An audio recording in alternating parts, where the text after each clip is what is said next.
Après une brève ascension, nous arrivons dans des prairies, face aux falaises de Combo.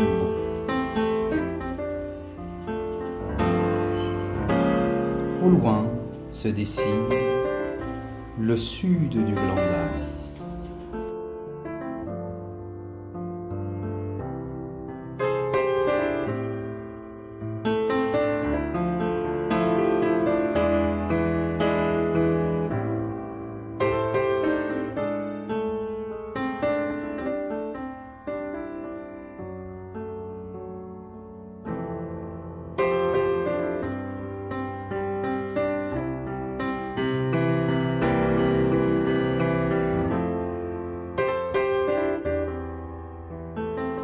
Quel endroit magnifique, vraiment, c'est dépaysant.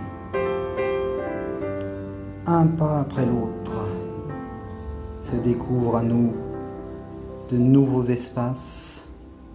Bien sûr, ça demande de l'effort, on sent le cœur battre, les poumons se remplir et se vider, et la tête, comme une thérapie, elle aussi se remplit et se vide.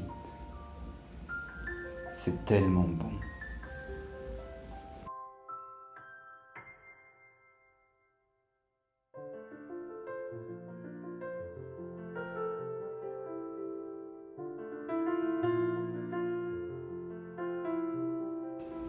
Après tous ces efforts, s'offre à nous un espace immense où notre regard se perd à l'horizon. Soudain, un chien apparaît et derrière lui tout un troupeau qu'il veille à bien garder. Les quelques mètres qui nous séparent du point culminant nous paraissent dérisoires à côté de cette longue ascension. L'air se fait plus vif, le vent balaye les cheveux.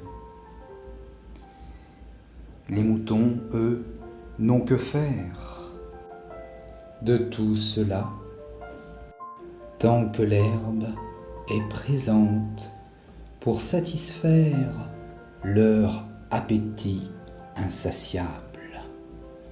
Les voilà qui s'arrêtent pour broyer l'herbe de leurs dents vigoureuses.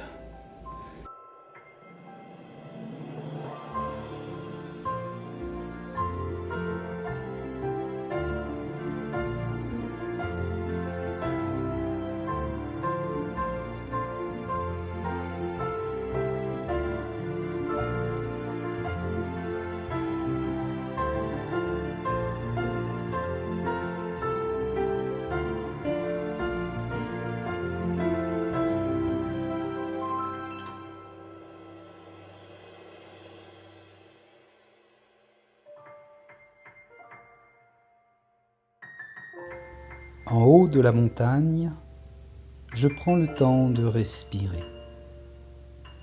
J'enroule mon corps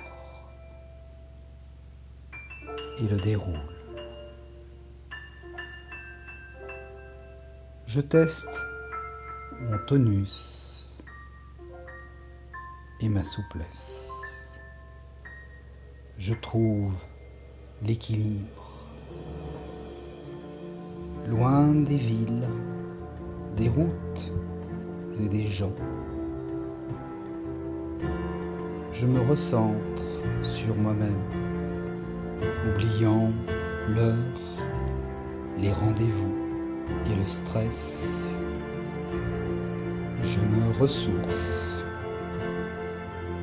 et reprends contact avec l'essentiel.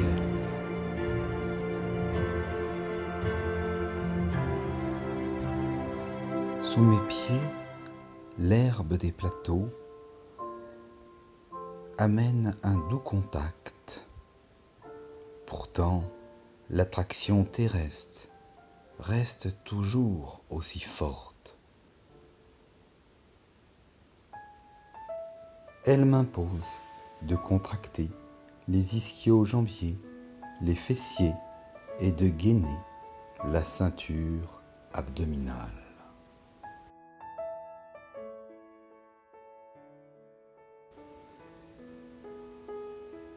Lorsqu'un seul pied est utilisé pour l'appui et que l'autre jambe est étendue, l'équilibre est encore plus difficile à trouver. Quant à la symétrie, si présente à l'échelle atomique et moléculaire, elle me paraît indispensable. Mais quel est donc ce besoin que je ressens d'aller au bout de mes possibilités physiques? Est-ce donc pour mieux me connaître, pour mieux m'apprécier ou pour me comparer aux autres? Me serais-je pris, sans le savoir, dans les affres de la compétition, du rendement, du narcissisme et de l'orgueil? Heureusement pour moi, ça n'est pas le cas. Depuis longtemps, je fuis tout ceci. Alors, pourquoi tant d'efforts? Pourquoi tant de souffrances? Sûrement pour me connecter davantage à moi-même. Sûrement pour maîtriser davantage ce merveilleux véhicule qu'est le corps. En contractant mes muscles, puis en les étirant successivement, en travaillant le souffle, en maîtrisant la respiration, j'acquiers de la plasticité et un meilleur contrôle de moi-même. Allongé au sol, sur toute ma longueur, il me semble grandir. Puis, je m'enroule par la force de la ceinture abdominale et me redresse à la verticale avant de plonger au-dessus de mes deux jambes. La colonne vertébrale harmonieusement étirée. Sur une expiration, je me redresse, poussant le ballon au-dessus de la tête, comme Atlas le monte. Bien sûr, ça n'est qu'un rêve. Il faut rester humble. Alors, je pose le ballon comme une offrande entre mes deux jambes et redresse mon dos comme s'il était posé contre un mur. Le regard perdu à l'horizon, je rends hommage à Dame Nature avant de redescendre dans la vallée.